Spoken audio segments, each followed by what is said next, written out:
Feel the coolness of the air as you breathe in and the warmth as you breathe out. You could just let it fall through the floor because you're a powerful martial artist.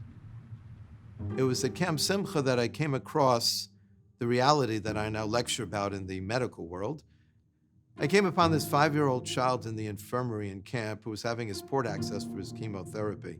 2 nurses are pinning him down. A 3rd nurse has a large syringe to plunge into his chest. And I just said to the nurses, give me 5 minutes with this child. And I said to him, you know, I'm a black belt, which doesn't mean much, but to a little kid, it's a wow. I said, do you want me to teach you some karate? He almost jumped off the table. I explained to him, in the martial arts, you learn that pain is a message you don't have to listen to. You could breathe in this amazing chi, this energy, and push out the pain. Watch me. 20 minutes later, they pulled out the needle, and he looked up at the nurse and he said, did you do it yet? And that's when Kids Kicking Cancer was born. Power, peace, purpose. If you have a drug that works on 30% of the population, you have a hit. If you have a drug that works on 40% of the population, you're a superstar.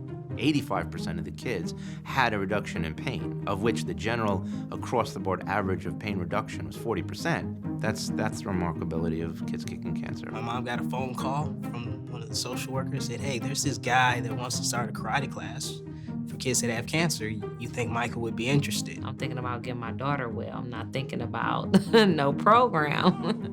The martial arts is the carrot, but the key is giving the kids that internal strength for them to know that they can fight anything that comes their way.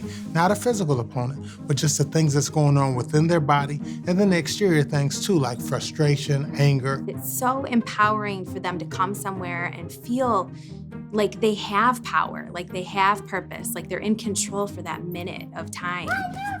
Good job. We started coming, and the more she came, the more stronger she became. She'd just take her deep breaths, and she'll just get her shot done and be out before you know it. Doctors were still wanting to put me on pain medications, and I'd tell them, no, I'm a powerful martial artist. I'm gonna just breathe through it, push out the pain. You breathe in the light and you blow out the darkness. The light can be anything peaceful, nice, like world peace. You breathe out the darkness, like when something hurts really badly. We let our kids know you can fight that. You don't have to fall a victim to it. It just taught me to be strong about what I'm going through and taught me to teach the world. Their purpose is to teach the world. Once they've learned these techniques, once they've mastered them, now they have to go show the world.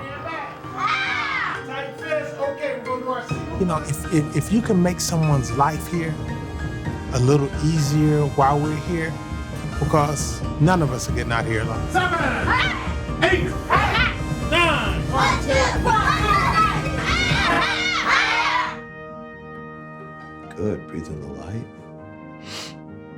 and push out the darkness.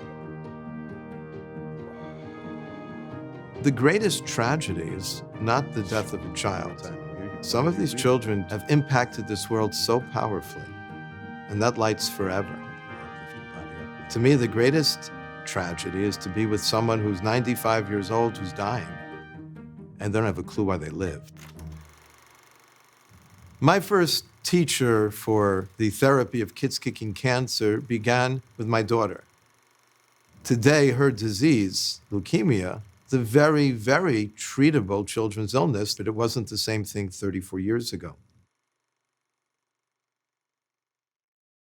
She would lie on top of me during the bone marrow transplant at UCLA.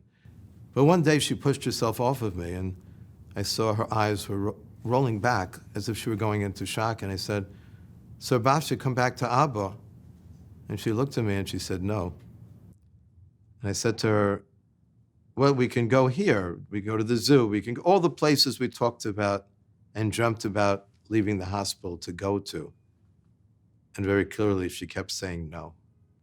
Then I asked her, "Where do you want to go?" The bed at UCLA was right next to the window, and she pointed up to heaven. And I said, "Do you want to go to Hashem?" Which means God. And she said yes.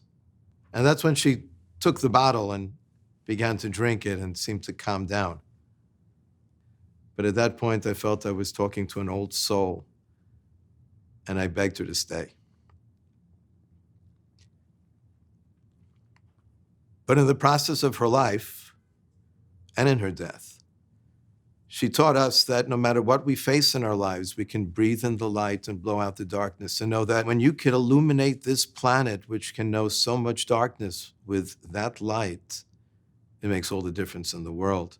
One more strong bow. Power, peace, purpose. Power, peace, purpose. Power, peace, purpose. And that's power, peace, purpose.